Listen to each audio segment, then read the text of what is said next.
All right. To use these dirt or destruction materials, there are certain guidelines you want to use for your meshes. Uh, I'm going to do them right now, and here I am in Maya. First thing you want to do is round out a lot of these edges. So I'm just going to create a quick mesh here, just for example. Just add some weird details to it.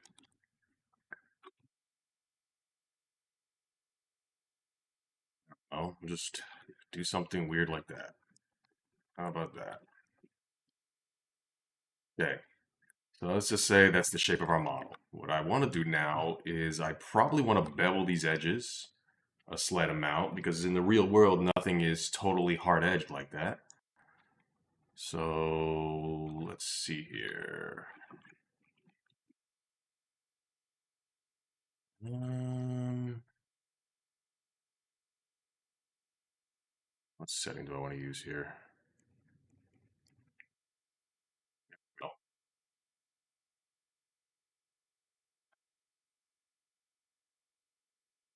you don't need to go too detailed with it, but so now we have this. And I'm just going to soften the edges there. There you go. Now, one thing you want to do, because nanite meshes like to crunch down the triangles, and you will lose vertex color detail as you back away. And the only way that I've found to deal with that is to introduce a little bit of variation to some of these edges. For instance, we can take these and almost imperceptibly just move it a tiny little bit so there's a bump in there.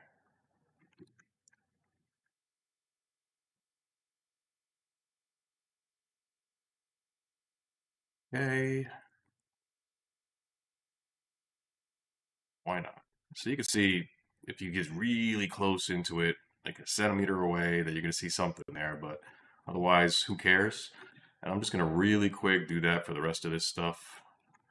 I'm not going to turn it into a passion project.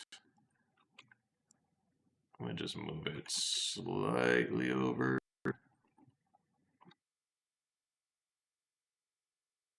Slightly over.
Probably shouldn't have started with something like a complicated mesh, but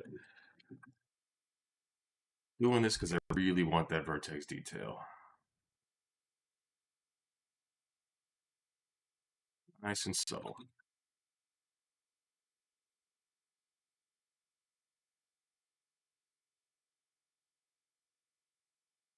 I think I got almost every spot right here.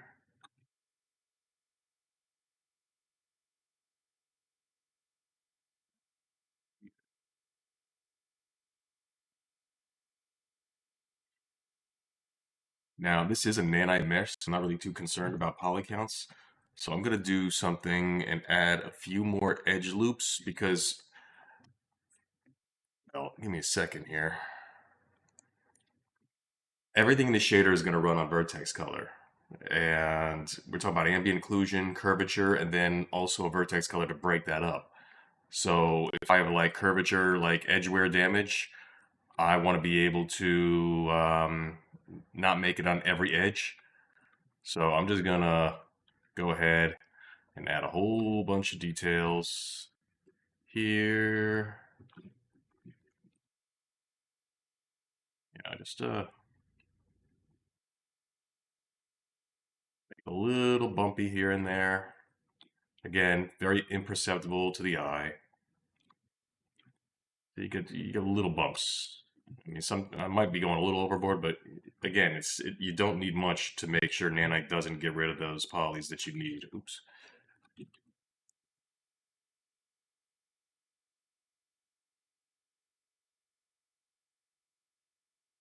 Up,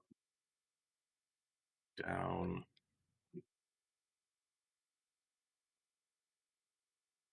Probably should have just used a cube for the example, but this is fine.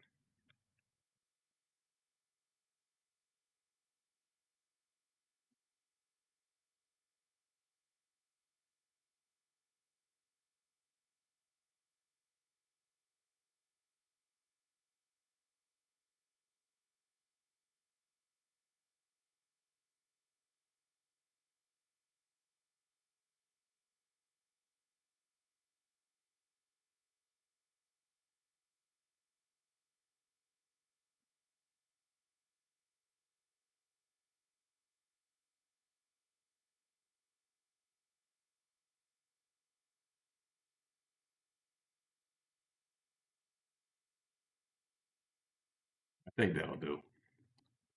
Oh, maybe just a little bit more over here, just for the hell of it.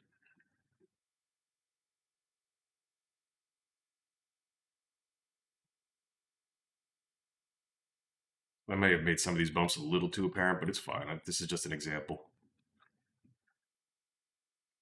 All right, let's export this into, we're going to take this into Blender now.